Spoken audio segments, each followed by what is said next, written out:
Bismillahirrahmanirrahim. Assalamu alaikum. So we were studying about alcohols. Continue it. Reactivity of alcohols के बारे में पढ़ते हैं। रिएक्टिविटी ऑफ अल्कोहल्स की जब बात करते हैं तो हम ये कहते हैं अल्कोहल्स बहुत ज़्यादा रिएक्टिव होते हैं और जल्दी से पोलर और आयनिक कंपाउंड के साथ रिएक्ट कर जाते हैं। और ऐसा क्यों है? बिकॉज फंक्शनल ग्रुप जो हाइड्रोक्सी ग्रुप प्रेजेंट है अल्कोहल के अंदर, इसमें हमारे पास जो ऑक्सीजन एटम होता है, एक तो इसके ऊपर इलेक्ट्रॉन की डेंसिटी बहुत ज़्यादा है, 2 लोन पेयर ऑफ इलेक्ट्रॉन्स हैं इसके पास, and secondly electronegativity of oxygen atom is greater than carbon and hydrogen atom and it pull away the electron density away from carbon and hydrogen atom. और ये as a nucleophilic site act करता है और इसी molecule के अंदर जो hydrogen and carbon है वो as a electrophilic site act करते हैं। ठीक है, तो इजीली कोई भी न्यूक्लियोफाइल आके अटैक कर सकता है इन इलेक्ट्रोफिलिक साइट्स के ऊपर, या आपके पास यहाँ पे इनके एलिमिनेशन रिएक्शंस हो सकते हैं। तो रिएक्टिविटी ऑफ अल्कोहल की जब हम बात करते हैं तो हम कहते हैं कि हमारे पास अल्कोहल्स रिएक्टिव होते हैं और ये 2 टाइप्स के रिएक्शन कर सकते हैं। Reaction of an alcohol can involve breakage of either O2H bond releasing hydrogen ion or C2O bond and with the removal of OH ion। ठीक है, हाइड्रोक्सिल आयन के रिमूवल के साथ जो है वो इनके रिएक्शन हो सकते हैं। या आपके पास O2H बॉन्ड, तो यहाँ पे hydrogen in the form of proton leave कर सकता है, इस तरह के रिएक्शन इनके हो सकते हैं। या फिर इनके एलिमिनेशन रिएक्शन भी हो सकते हैं कि डबल बॉन्ड की फॉर्मेशन हो जाए। तो सबसे पहले जो हम इनके रिएक्शन अभी स्टडी करने जा रहे हैं उनमें हम देखेंगे कि C2O बॉन्ड ब्रेक हो रहा होगा। ठीक है, मोस्टली इनके रिएक्शंस जो हैं वो C2O बॉन्ड क्लीवेज उनके अंदर इन्वॉल्व होती है। Reaction with halogen acid, reaction with halogen acid की बात करें तो हम कहते हैं कि हमारे पास alcohol react with halo acids to form alkyl halides and water molecule. This reaction is carried out either by passing dry hydrogen halide gas into alcohol or by heating the alcohol with concentrated aqueous acid। ठीक है, तो reaction को specified कर दिया गया है। Ethyl alcohol combine कर रहा है हाइड्रोजन ब्रोमाइड के साथ and this leads to the formation of ethyl bromide and water. Order of reactivity of different halogen acids देखें तो हम कहते हैं कि हमारे पास hydrogen iodide is more reactive as compare to hydrogen bromide and hydrogen bromide is more reactive as compare to HCl। तो least reactive of hydrogen halides HCl requires the presence of zinc chloride for the reaction with primary and secondary alcohol। जब HCl primary and secondary alcohol के साथ react करेगा तो उसको catalyst required होगा जो कि क्या है, zinc chloride. Order of reactivity of alcohol की बात करें तो अल्कोहल्स में से टर्शरी अल्कोहल ज्यादा रिएक्टिव होते हैं as compare to secondary alcohol and secondary आपके पास ज्यादा रिएक्टिव होते हैं as compare to primary alcohols. तो यही जो रिएक्शन है, reaction of alcohols with HCl in the presence of zinc chloride, ये मोस्टली यूज होता है for identification of primary, secondary and tertiary alcohols, क्योंकि डिफरेंट टाइप ऑफ अल्कोहल्स जो हैं उनका रेट इस रिएजेंट के साथ रिएक्टिविटी का डिफरेंट है।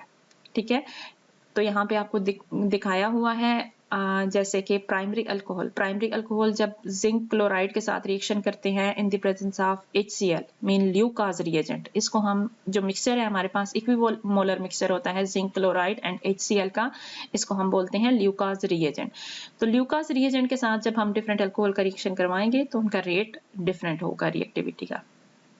प्राइमरी अल्कोहल जब ल्यूकाज रिएजेंट के साथ रिएक्ट कर रहा होगा तो आपके पास नॉर्मल रूम टेम्परेचर के ऊपर प्राइमरी अल्कोहल्स की रिएक्टिविटी ल्यूकाज रिएजेंट के साथ बहुत ज़्यादा स्लोअर होती है, तो इसलिए आपको इस रिएक्शन मिक्सचर को हीट करना पड़ेगा, हीट देनी पड़ेगी रिएक्शन को फैसिलिटेट करवाने के लिए, और क्या बन जाएगा, अल्काइल क्लोराइड बन जाएंगे और साथ में वाटर की फॉर्मेशन हो जाएगी।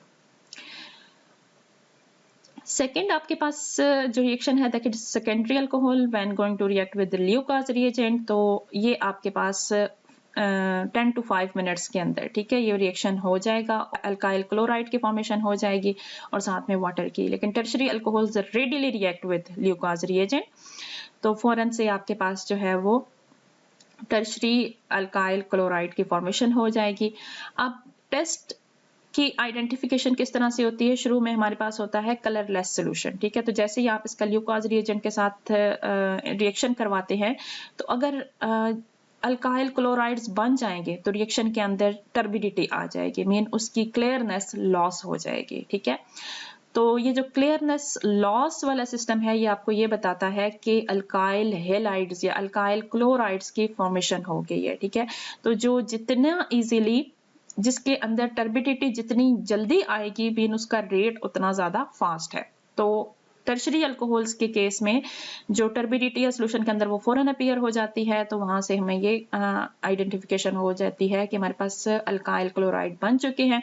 तो इट मीन्स के rate of reactivity of tertiary alcohol is greater as compared to secondary, and secondary का जो rate है reaction with zinc chloride and HCl Lucas reagent के साथ वो ज्यादा है as compared to primary alcohol। Next जो रिएक्शन है that is reaction with thionyl chloride. तो ये जो सल्फोनाइल क्लोराइड है ये आपके पास क्या कहलाता है, थायोनाइल क्लोराइड। थायोनाइल क्लोराइड के साथ अल्कोहल्स रिएक्ट करते हैं तो हमारे पास अल्काइल क्लोराइड्स की फॉर्मेशन हो जाती है, सल्फर डाइऑक्साइड एंड HCl।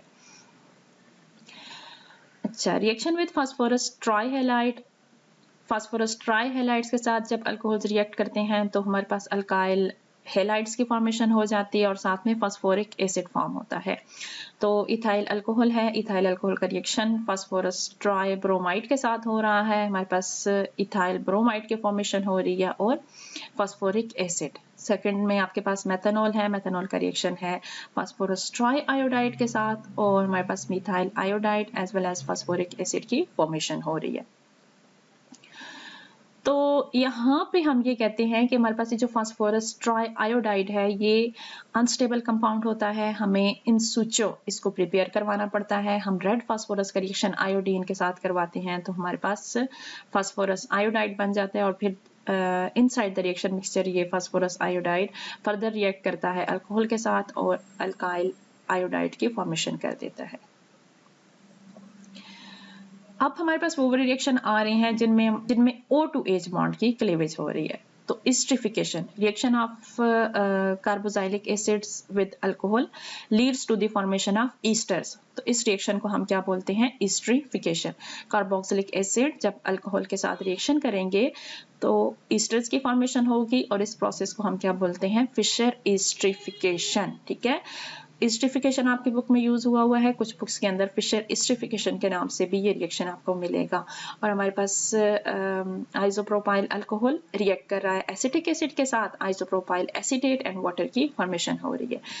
तो रिएक्शन को अगर आप देखें तो यहाँ से रिप्रेजेंटेड है कि ये रिवर्सिबल रिएक्शन है और रिवर्सिबल रिएक्शन में इक्विलिब्रियम के बाद रिएक्शन जो है वो स्टॉप हो जाता है। मोस्टली आपको ये लगता है कि अब रिएक्शन जो है वो फॉरवर्ड डायरेक्शन में नहीं जा रहा। तो इस रिएक्शन को आप किस तरह से फॉरवर्ड डायरेक्शन में लेके जा सकते हैं कि water as soon as it is formed it is remove from the reaction mixture.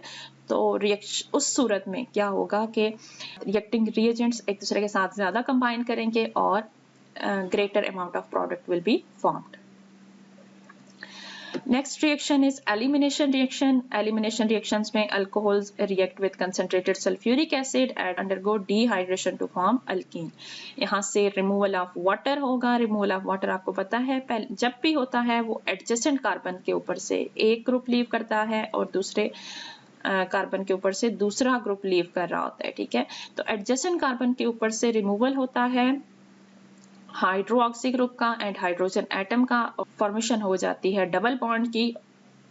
Saturated molecules unsaturated molecules के अंदर कन्वर्ट हो जाते हैं और वाटर मॉलिक्यूल लीव कर जाते हैं। अब order of reactivity of different alcohols देखें तो हम ये कहते हैं हमारे पास टर्शरी अल्कोहल्स ज्यादा रिएक्टिव होते हैं एज कम्पेयर टू सेकेंडरी और सेकेंडरी ज्यादा रिएक्टिव होते हैं as compare to primary.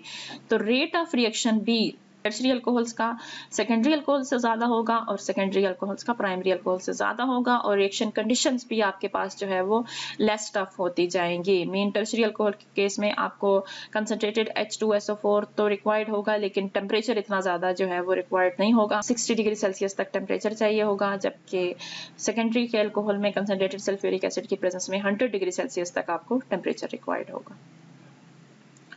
Next reaction is oxidation of alcohol. Oxidation of alcohol की बात करें तो हम कहते हैं हमारे पास स्ट्रॉन्ग ऑक्सीडाइजिंग एजेंट जैसे कि सोडियम डाइक्रोमेट इन सल्फ्यूरिक एसिड, RKMnO4 इन सल्फ्यूरिक एसिड वगैरह की प्रेजेंस में जो अल्कोहल का कार्बिनोल कार्बन है C जिसके साथ डायरेक्टली OH बॉन्ड है वो कन्वर्ट हो जाता है into carbonyl group and then आपके पास फर्दर ऑक्सीडेशन पे एसिड्स फॉर्मेशन हो जाती है।